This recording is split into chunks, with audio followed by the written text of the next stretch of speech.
श्री कृष्ण कहते हैं, अपने मन को ताकतवर बनाओ तो तुम्हारी जीत हर क्षेत्र में निश्चित है। क्योंकि अगर आपका मन ताकतवर होगा तो आपकी परिस्थितियां आपके लिए अवसर बन जाती हैं। इसलिए आज की इस वीडियो में हम जानेंगे कि मन को ताकतवर कैसे बनाएं और दूसरों के मन की बातें आसानी से कैसे पढ़ें। जब भी हमारे साथ कुछ बुरा होता है या किसी काम में हम फेल हो जाते हैं तो ऐसे में हम मन ही मन परेशान रहने लगते हैं और अपने आप को कमजोर समझने लगते हैं। ऐसे समय में अकेलापन ही हमें सबसे अच्छा लगने लगता है। खुद को इमोशनली मजबूत रखने के लिए पास्ट की बजाय प्रेजेंट में जीना और भविष्य की योजनाओं का ख्याल रखना बहुत जरूरी होता है। जिम्मेदारियों का बोझ कई बार हमें इस कदर घेर लेता है कि हम अपनी हैप्पीनेस को ही अपनी लास्ट चॉइस बना डालते हैं। इसका असर हमारे व्यवहार पर दिखने लगता है। फिर देखते ही देखते हमारे व्यवहार में नकारात्मकता बढ़ने लगती है, जिससे हम अपने इमोशंस को कंट्रोल नहीं कर पाते हैं। हमारे मन के अंदर बहुत सी चीजें ना कर पाने का एक मलाल रह जाता है, जिसका असर आपके इमोशंस पर दिखने लगता है। हमें इस बात को समझना होगा कि बाकी कार्यों और पारिवारिक जिम्मेदारियों के अलावा खुद का ख्याल रखना भी जरूरी है। इससे ना केवल आपकी पर्सनैलिटी एनहेंस होती है बल्कि आपके अंदर सेटिस्फेक्शन आने लगता है। तो कहने का मतलब ये है कि ज्यादा सोच विचार करके हम खुद को अंदर ही अंदर तोड़ते रहते हैं, बल्कि इसके पीछे सिर्फ हमारे मन की भावना ही होती है। जैसा हम सोचेंगे वैसे ही हम बन जाएंगे। इसीलिए दोस्त, भले ही आपके साथ कितना भी गलत हो जाए, पर उसके कारण कभी भी अपने आप पर शक मत करना कि आप अब कभी कुछ अच्छा नहीं कर सकते। कई लोग ऐसे होते हैं जो छोटी से छोटी बात को भी दिल पर ले लेते हैं और फिर बात बात पे परेशान हो जाते हैं। हर छोटी छोटी बात इन्हें मानसिक रूप से कमजोर करती है और आगे चलकर वे डिप्रेशन का शिकार हो जाते हैं। वहीं कुछ लोग ऐसे भी होते हैं जो अपनी लाइफ में करना तो बहुत कुछ चाहते हैं, लेकिन अपनी कमजोर मानसिकता के चलते वे आगे कदम बढ़ाने से भी डरते हैं। ये सब उनकी कमजोर मानसिकता का ही परिणाम है। इसीलिए हमें खुद को मेंटली स्ट्रांग और मन को ताकतवर बनाना चाहिए। इसे हम एक कहानी के तौर पर जानेंगे। एक समय की बात है, बंगाल की खाड़ी के किनारे एक छोटे से शांत गांव में भैरव नाम का एक युवा लड़का रहता था। भैरव अपने क्रोधी स्वभाव और चंचल मन के कारण गांव भर में प्रसिद्ध था। उसका मन हर समय विचारों से भरा रहता था। इस तूफान ने उसके मन को एकदम बेचैन कर दिया था। उसके जीवन से मानो शांति गायब ही हो गई थी। वो हमेशा अपने ख्यालों में खोया रहता था और तनावपूर्ण जीवन जी रहा था। उसके अशांत मन और क्रोध के कारण उसके अपने परिवार के सदस्यों और गांव वालों से भी संबंध अच्छे नहीं थे, जिससे वो बहुत अकेला और अपमानित महसूस करने लगा और वो मानसिक तनाव की स्थिति में चला जाता है। एक समय की बात है, भैरव अपने गांव की गलियों में घूम रहा था। तभी उसकी मुलाकात एक महात्मा से हुई, जो एक पेड़ की छाया में ध्यान में बैठे थे। महात्मा के चेहरे से निर्मल शांति की आभा छलक रही थी। इस असीम शांति में भैरव उस महात्मा की ओर आकर्षित हुआ। जब भैरव महात्मा के करीब आया तो उसे अपने आसपास सकारात्मक ऊर्जा का एहसास हुआ। ऊर्जा का स्रोत कहीं ना कहीं महात्मा के भीतर ही था। इसीलिए वो वहीं बैठकर उनकी आंखें खुलने का इंतजार करने लगा। थोड़ी देर बाद जब महात्मा की आंख खुली तो उन्होंने एक युवा लड़के को अपने सामने बैठा पाया, जो बहुत तनावग्रस्त और नकारात्मक भावनाओं से भरा हुआ लग रहा था। भैरव ने महात्मा से बहुत विनम्रता से कहा, गुरुजी, मेरा मन बहुत अशांत है और मेरे मन के विचार मुझे खाए जा रहे हैं और मुझे एक पल के लिए भी शांति महसूस नहीं होती। क्या आप मुझे सिखा सकते हैं कि मैं अपने अशांत मन को शांत कैसे करूं? महात्मा ने भैरव की पीड़ा को समझते हुए करुणा की दृष्टि से देखा और कहा, मेरे प्यारे बच्चे, मैं तुम्हें एक कहानी सुनाना चाहता हूँ। इस कहानी में मानसिक शांति और खुशी के रहस्य छिपे हैं। क्या तुम कहानी सुनना चाहोगे? भैरव ने हाँ में सिर हिलाया और पूरी एकाग्रता से कहानी सुनने को तैयार हो गया। उसके अंदर जिज्ञासा चरम पर थी। बहुत समय पहले की बात है, एक नगर में शक्ति नाम का एक आदमी रहता था। शक्ति बहुत ही महत्वाकांक्षी व्यक्ति था। यदि उसे किसी से असफलता और बुराई सुनने को मिलती थी तो वो गहरी चिंता और तनाव में चला जाता था। उसका मानना था कि सफलता और भौतिक शक्तियां खुशी देंगी, लेकिन वो जितना सफलता और प्रशंसा के पीछे भागता था उतना ही मानसिक तनाव में डूबता जाता था। लेकिन अचानक शक्ति का सामना एक ऐसे प्रसिद्ध साधु महात्मा से हो गया। वो अपने शिष्यों को ध्यान की शिक्षा देते थे और वो स्वयं बहुत ही ध्यान मग्न और प्रबुद्ध व्यक्ति थे। उन साधु की एकाग्रता से प्रभावित होकर शक्ति ने उनसे अपने भटकते मन को शांत करने का उपाय जानना चाहा। शक्ति ने गुरुजी से कहा, गुरुजी, मैं हमेशा सफलता के पीछे भागता हूँ और लगातार अधिक हासिल करने की कोशिश करता हूँ, फिर भी मुझे कोई क्षणिक संतुष्टि या आत्मसंतुष्टि नहीं मिलती। इस निरंतर बेचैनी के बीच मैं शांति कैसे पा सकता हूँ? साधु ने उत्तर दिया, तुम्हारा मन एक अशांत नदी की तरह है जो हमेशा बहती और बहती रहती है। इसीलिए इस अशांत मन को शांत करने के लिए आपको अपने विचारों को बिना किसी रुकावट के जाने देने की कला सीखनी होगी। शक्ति को आश्चर्य हुआ। उसने पूछा, मैं अपने विचारों को कैसे जाने दूं? आखिर मैं भी तो अपनी इच्छाओं और महत्वाकांक्षाओं से बंधा हुआ हूँ। ये सुनकर साधु मुस्कुराए और बोले, कल्पना करें कि आपके हाथ में पानी का एक गिलास है। अब आप इसे जितनी देर तक पकड़कर रखेंगे ये उतना ही भारी होता जाएगा, और अगर आप इसे काफी देर तक पकड़े रहेंगे तो आपके हाथ में दर्द भी होने लगेगा। लेकिन अगर आप इस पकड़ को ढीला कर दें और आप इसे छोड़ दें तो आपका बोझ खत्म हो जाएगा। भैरव ने कहानी और उसका संदेश ध्यान पूर्वक सुना। वो समझ गया कि अपने विचारों और इच्छाओं से बंधे रहने के कारण उसका बोझ बढ़ जाता है और अंदर ही अंदर अशांति पैदा कर देता है। अब भैरव को कहानी का अंत सुनने की उत्सुकता से प्रतीक्षा थी। महात्मा ने कहानी जारी रखते हुए कहा कि शक्ति ने साधु के शब्दों के बाद विचारों को छोड़ने का अभ्यास शुरू कर दिया। वह बिना किसी पूर्व निर्णय के अपने विचारों और भावनाओं को आते और जाते देखता है। अब उसने अपने विचारों को पकड़ना बंद कर दिया था। विचार उठते थे, अपने आप चले जाते थे। धीरे धीरे उसे यह एहसास होने लगा कि उसकी इच्छा और भावना ही सभी दुखों का कारण है। जैसे शक्ति गहरे ध्यान में उतरता गया, उसने पाया वर्तमान में जीना ही आंतरिक शांति का एकमात्र स्रोत है। वो खुद को वर्तमान में स्थापित करके अपने मन के निरंतर बेकार और नकारात्मक विचारों से छुटकारा पा सकता है। धीरे धीरे शक्ति का मन एक शांत झील की तरह हो गया जो बाहरी दुनिया को अपने अंदर प्रतिबिंबित करती है। उसने जीवन की सादगी में संतोष को अधिक महत्व दिया और भौतिक संपत्ति के प्रति अपना लगाव छोड़ दिया।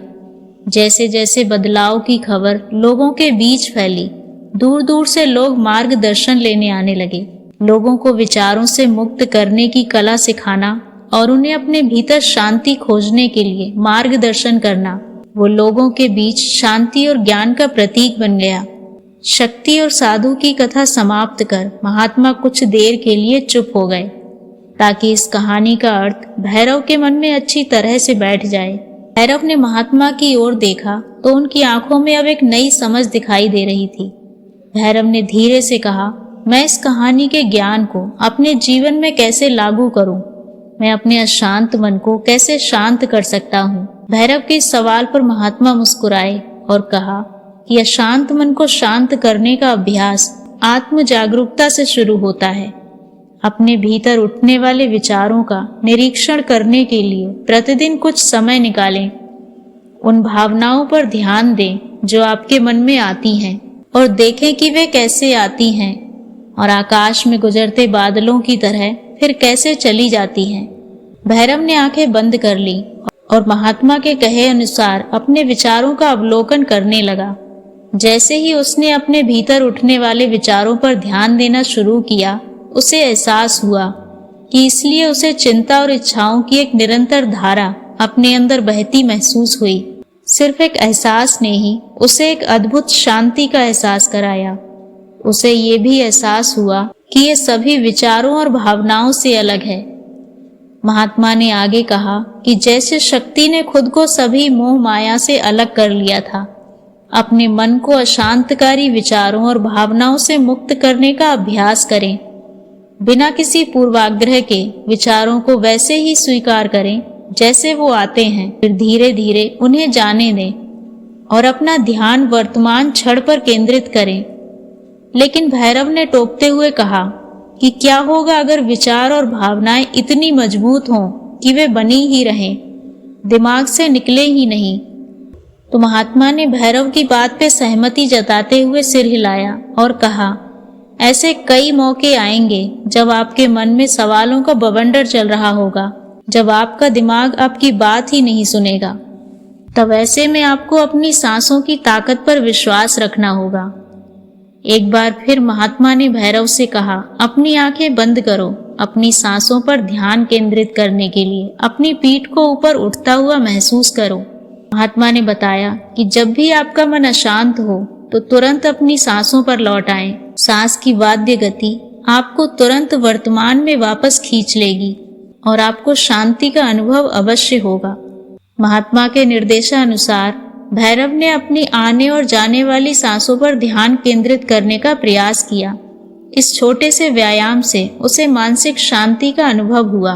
भैरव के इस विकास को देखकर महात्मा मंद मंद मुस्कुराए और बोले, बेचैन मन को शांत करना एक ऐसी साधना है जिसके लिए बहुत प्रयास और दृढ़ इच्छा शक्ति की आवश्यकता होती है, क्योंकि जिस तरह से लगातार व्यायाम करने से मांसपेशियां मजबूत होती हैं, उसी तरह से ध्यान के नियमित अभ्यास से मन भी शांत होता है। स्वीकृति में सिर हिलाते हुए महात्मा को धन्यवाद देते हुए भैरव ने वादा किया कि आज से वो अशांत मन को ध्यान से शांत करेगा।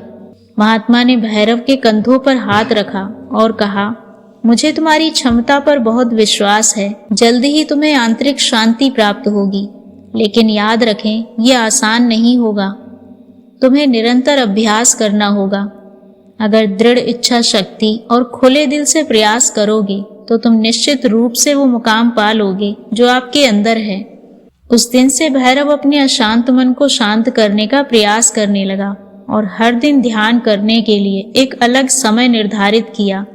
उसने अपने मन में उठने वाले विचारों को बिना रोक टोक के जाने दिया और अपनी सांसों के जरिए खुद को वर्तमान में बनाए रखने की कोशिश की। समय के साथ अभ्यास करते हुए भैरव को अपने अंदर शांति का अनुभव हुआ। जैसे जैसे समय बीतता गया, भैरव को ध्यान और शांति का स्रोत कहा जाने लगा। ग्रामीण अपने अशांत मन को शांत करने के लिए भैरव के पास आने लगे। इस बात पर ध्यान दें कि आप दिन भर में क्या कहते हैं, अपने आसपास होने वाली घटनाओं पर आप कैसे प्रतिक्रिया करते हैं। हर काम पूरी जागरूकता के साथ करें। जब खाएं तो प्रत्येक टुकड़े के स्वाद का आनंद लें। लोग क्या कहते हैं उसे ध्यान से सुने और समझें। छोटे छोटे बदलावों से लोगों के जीवन में चमत्कारिक परिवर्तन आते हैं। भैरव की शिक्षाओं से लोगों ने सीखा कि जीवन का आनंद वर्तमान में जीने में है। अब हम जानते हैं कि मन को पढ़ने की रहस्यमय विधि क्या है, कैसे किसी के भी मन को अपनी अंदरूनी शक्ति से पढ़ा जा सकता है। किसी के भी मन की बातों को जानने के लिए ये 3 तरीके होते हैं, लेकिन इन 3 तरीकों को समझना अति आवश्यक है। यदि आप इन 3 तरीकों को समझ लेते हैं तो आप किसी के भी मन की बातें आसानी से जान सकते हैं। चलिए इसे एक कहानी के माध्यम से समझते हैं कि किस तरह से आप दूसरों के मन की बातें जान सकते हैं, समझ सकते हैं। बहुत समय पहले की बात है। एक छोटा सा गांव था। उस गांव में 2 भाई रहते थे। बड़ा भाई अंधा था, जिसके कारण वो हमेशा घर पर ही रहता था, और छोटा भाई खेती किया करता था। लेकिन खेतों में अधिक जानवर आने से पूरी फसलें नष्ट हो जाती थी, जिस कारण छोटा भाई बहुत परेशान हो चुका था। तभी उसे एक तरकीब सूझी। एक दिन उसने सोचा कि खेतों में से जानवरों को भगाने के लिए क्यों ना मैं अपने बड़े भाई की मदद लूं। वैसे भी बड़े भैया अंधे हैं। अगर वे खेत में बैठे रहेंगे और जानवरों की आहट आने पर जोर से चिल्लाकर भगा सकते हैं, जिससे हमारी फसलें बच सकती हैं। इसीलिए उन्हें मैं खेत में बिठा देता हूँ। ये सब सोच विचार करने के बाद उसने अपने खेतों में ही एक छोटी सी झोपड़ी तैयार की और अपने अंधे भाई को उस खेत में बैठा दिया। उसने कहा, अगर आपको किसी भी जानवर की आहट सुनाई दे तो जोर जोर से चिल्लाना। ये सुनकर जानवर वहां से भाग जाएंगे और हमारी फसलें नष्ट होने से बच जाएंगी। बड़ा भाई छोटे भाई की बात मान लेता है और वो उस दिन से खेत में ही रहना शुरू कर देता है। जब भी किसी जानवर की आहट उसे सुनाई देती तब वो जोर जोर से चिल्लाना शुरू कर देता, जिससे वो जानवर खेतों से भाग जाते। ऐसा करते करते कई दिन बीत चुके थे। तभी एक दिन उसके खेत में एक हिरन भागता हुआ आता है और वो खेत के बांध को तोड़कर वहां से भाग जाता है। लेकिन उसी हिरन का पीछा करते हुए एक राजा भी उस खेत में आ पहुंचा। तभी राजा की नजर उस अंधे व्यक्ति पर पड़ती है। राजा उस व्यक्ति से कहता है, देखो मैं यहाँ पर एक जानवर का पीछा करते हुए आया हूँ, क्या तुमने उस जानवर को यहाँ देखा है? इस पर वो व्यक्ति कहता है, हे राजन, मैं तो अंधा हूँ, मैं भला किसी जानवर को कैसे देख सकता हूँ? लेकिन मैं आपको इतना जरूर बता सकता हूँ कि जो जानवर मेरे खेतों से होकर भागा है वो आपके लायक नहीं है।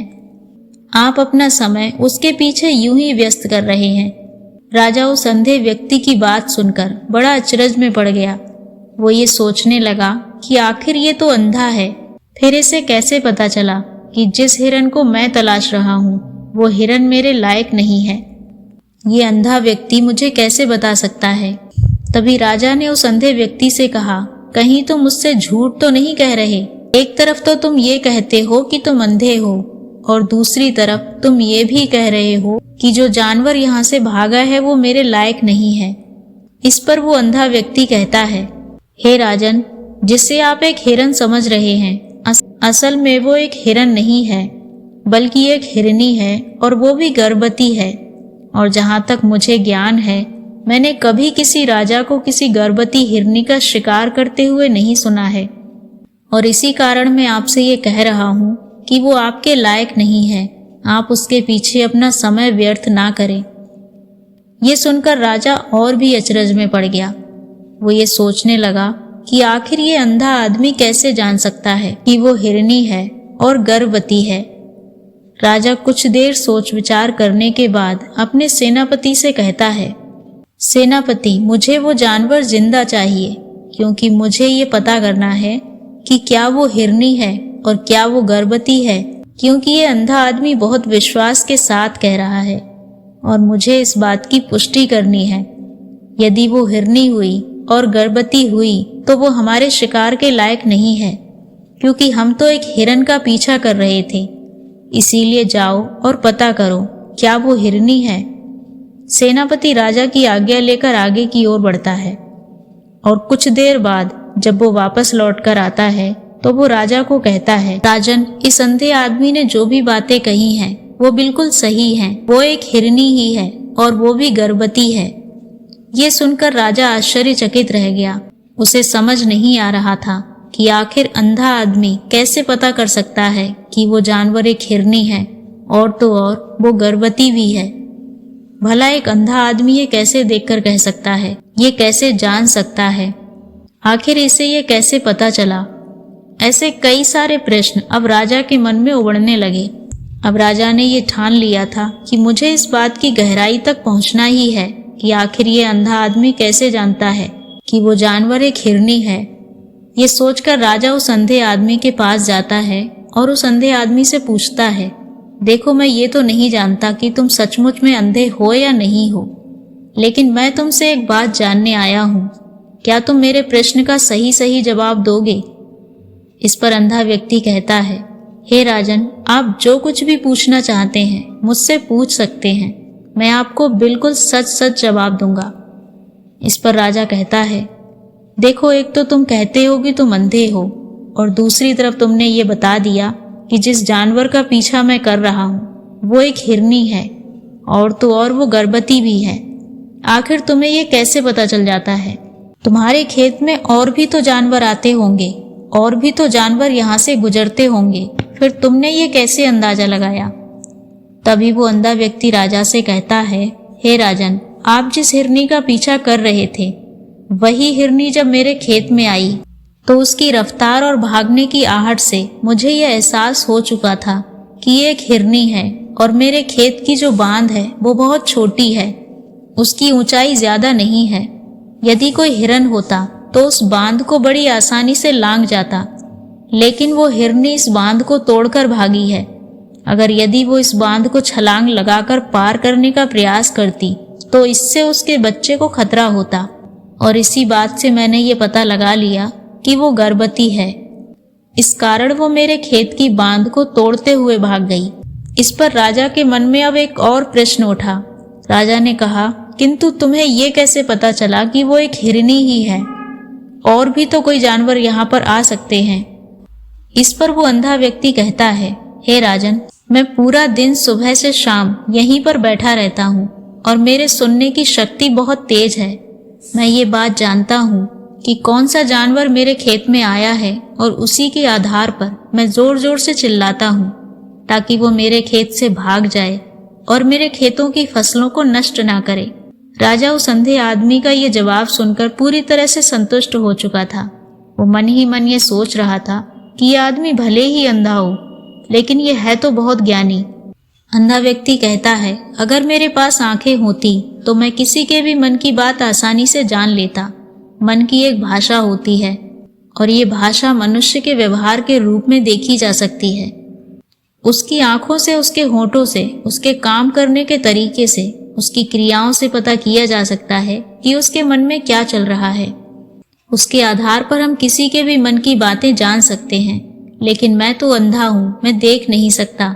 यदि मुझे कोई बात जाननी हो तो अगले आदमी को कुछ काम देना पड़ता है, जिस पर वो व्यक्ति किस प्रकार प्रक्रिया करता है, किस तरीके से उस काम को करता है, उसके आधार पर ही मैं ये पता कर पाता हूँ कि उसके मन में क्या चल रहा है। तभी वो राजा कहता है, तो क्या इसका अर्थ ये हुआ कि मैं भी किसी के मन की बातें जान सकता हूँ? इस पर अंधा आदमी कहता है, अवश्य आप भी किसी भी व्यक्ति के मन की बात जान सकते हैं, किंतु उससे पहले आपको अपने ऊपर काम करना होगा, और वो काम है अपने मन को शांत करना, अपने मन को वर्तमान में लाना, जिसके लिए मैं आपको आज 3 तरीके बताने वाला हूँ। और ये तीनों ही तरीके बड़े ही आसान और सरल हैं। किंतु हे राजन, उससे पहले आपको एक काम करना होगा, अपने मन को एकाग्र करना होगा। जब हम अपने मन को एकाग्र करते हैं, अपने मन को वर्तमान में लाते हैं, तो हम दूसरे के मन की बातें जान सकते हैं कि वो अपने मन में अभी वर्तमान में ही सोच रहा है, और हमें भी अपने मन को वर्तमान में ही लाना होगा। तभी हम उसके मन की बातें जान सकते हैं। यदि हम अतीत में हुई घटनाओं के बारे में ही सोचते रहते हैं, तो वो जो अगला आदमी वर्तमान में सोच रहा है, वर्तमान में अपने मन में बात कर रहा है, वो हम कैसे जान पाएंगे? क्योंकि हम तो अतीत की घटनाओं में डूबे हुए हैं। इसीलिए किसी के भी मन की बात जानने के लिए सबसे पहले हमें अपने मन को एकाग्र करना होगा, उसे वर्तमान में लाना होगा। आगे वो व्यक्ति राजा से कहता है, हे राजन, जो 3 तरीके मैं आपको बताने वाला हूँ, इन 3 तरीकों से बड़ी आसानी से किसी के भी मन की बातें जान सकते हैं। उसके बाद वो अंधा आदमी राजा से कहता है, हे राजन, जो सबसे पहला तरीका है वो है आंखों पर ध्यान देना। किसी भी व्यक्ति से बात करते समय उसकी आंखों में देखना, उसकी आंखों पर ध्यान देना, जो सबसे ज्यादा जरूरी है, क्योंकि आंखें बोलती नहीं पर बहुत कुछ कह जाती हैं। यदि हम किसी व्यक्ति की आंखों के इशारों को समझना सीख जाएं, हम ये जान पाएंगे कि व्यक्ति के दिमाग में क्या चल रहा है, वो क्या सोच रहा है, और अभी वो क्या करने वाला है। मेरे पास आंखें नहीं, लेकिन मैंने अपने गुरु से ये विद्या सीखी है, क्योंकि बहुत सालों पहले मेरे पास आंखें थीं, और उस वक्त मैं लोगों के मन की बातें केवल उनकी आंखों से ही जान लेता था। इसीलिए यदि आप भी दूसरों के मन की बातें जानना चाहते हैं, तो आपको भी उनकी आंखों पर गौर करना चाहिए। जैसे कि उनका आकार कैसा है, वो कहाँ और किधर देख रहे हैं। यदि उसकी आंखें यहाँ वहाँ घूम रही हैं जब आप उससे बात कर रहे हैं, तो वो आंखों को इधर उधर मोड़ रहा है, कभी ऊपर तो कभी नीचे, कभी आसपास, या उसकी आंखें खुश नजर आ रही हैं या फिर आंखें निराश नजर आ रही हैं, जैसे कि चोर होता है। उसकी आंखों में जब हम देखते हैं तो हमें ये पता चलता है कि अगले आदमी ने कोई गलती की है। ठीक उसी प्रकार जब हम किसी चालाक व्यक्ति की आंखों में देखते हैं, तो आपको पता चलेगा कि उसकी आंखों में एक भाषा होती है, एक बहुत ही सीधा और आसान तरीका होता है।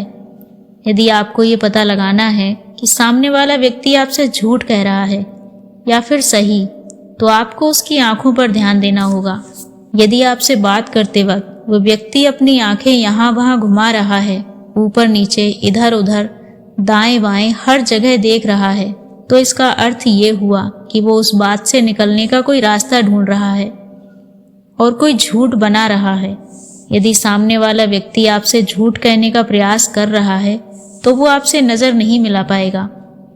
वो यहाँ वहाँ देखेगा, ऊपर नीचे देखेगा, लेकिन वो आपकी आंखों में आंखें डालकर नहीं देखेगा, क्योंकि उसे डर है यदि उसने आपकी आंखों में आंखें डालकर देखा तो उसका झूठ पकड़ा जाएगा।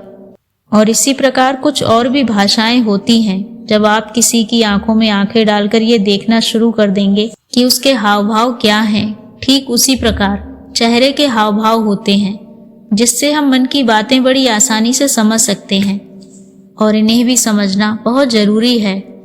कभी कभी कोई व्यक्ति अपने चेहरे से आंख, होंठ और बहुत से कुछ अलग अलग व्यवहार करता है। यदि आप किसी व्यक्ति के चेहरे पे गौर करेंगे तो आप आसानी से समझ पाएंगे कि व्यक्ति निराश है, जब व्यक्ति बहुत उदास है, या फिर वो बहुत खुश है, या फिर उसे कोई बहुत बड़ा दुख है। वो अपने अंदर क्या महसूस कर रहा है, ये सारी बातें हम उसके चेहरे के हाव भाव से पता कर सकते हैं। फिर चाहे इंसान जुबान से कुछ बोले या ना बोले, लेकिन आप उसके चेहरे से सब कुछ पता कर सकते हैं। आगे व्यक्ति राजा से तीसरा तरीका बताते हुए कहता है कि हे राजन, इस प्रकार तीसरी भाषा भी है, अर्थात तीसरा तरीका भी है, और वो है हाथों के इशारों और शरीर का व्यवहार। मन की बात समझने के लिए हमें हाथों के इशारे और शरीर के व्यवहार को समझना बहुत आवश्यक है। यदि कोई व्यक्ति जब बात करता है तो आपने देखा होगा कि वो हाथों को हिलाता रहता है और अपने हाथों से इशारा करता रहता है। बातों के साथ साथ अपना शरीर का जो व्यवहार है, अर्थात बॉडी लैंग्वेज, उसका भी पूरा उपयोग करता है, जिससे हमें ये पता चल पाता है कि वो व्यक्ति हमारी बातों पर कितना ध्यान दे रहा है और उसके मन में क्या चल रहा है। शरीर के व्यवहार को देखने के लिए हाथों का चलाना, शरीर का चलाना, चेहरे पर बार बार हाथ ले जाना, हाथों का एक दूसरे से मसलना, ऐसी बहुत सी क्रियाएं होती हैं, उस पर ध्यान देना अति आवश्यक है। मन की बात को समझने के लिए हमें शरीर के व्यवहार को भी समझना पड़ता है। यदि हम इन 3 तरीकों को सही तरीके से ध्यान देकर इन 3 तरीकों को अच्छे से समझ लेते हैं तो हम बहुत जल्द ही किसी के भी मन की बातें बड़ी सरलता और सहजता से जान सकते हैं। इसीलिए यदि आपको किसी के मन की बातें जाननी हैं तो आपको उसकी आंखों पर, उसके चेहरे पर, उसके शरीर के हाव भाव को, उसके हाथों को ध्यानपूर्वक देखना और समझना होगा, जिससे आप ये समझ पाएंगे कि आखिरकार उसके मन में क्या चल रहा है और वो क्या सोच रहा है। लेकिन उससे पहले आपको अपने मन को एकाग्र करना होगा, शांत करना होगा और अपने मन को वर्तमान में लाना होगा। तभी आप किसी व्यक्ति की सभी क्रियाओं पर ध्यान दे पाएंगे, उन्हें समझ पाएंगे। अन्यथा यदि आप अतीत की घटनाओं में व्यस्त हैं, भविष्य की योजनाओं में व्यस्त हैं, तो आप उस व्यक्ति के हाव भाव पर कभी ध्यान नहीं लगा पाएंगे और ना ही आप कभी ये समझ पाएंगे कि आखिरकार उस व्यक्ति के मन में क्या चल रहा है, वो व्यक्ति क्या सोच रहा है। आपने देखा होगा ऐसे कई बड़े संत महात्मा हैं जो बड़ी ही शांति के साथ आपको देखते हैं और आपको देखकर ही ये बता देते हैं कि आपके मन में क्या चल रहा है, आप उनसे क्या जानने आए हैं। और इसका सबसे बड़ा प्रमुख कारण यही है कि वो आपको पढ़ सकते हैं, आपको समझ सकते हैं, आपके मन की बात जान सकते हैं, क्योंकि उनका मन एकाग्र है, शांत है। और यही कारण है कि वो आपके मन की बातें बड़ी सरलता से समझ जाते हैं।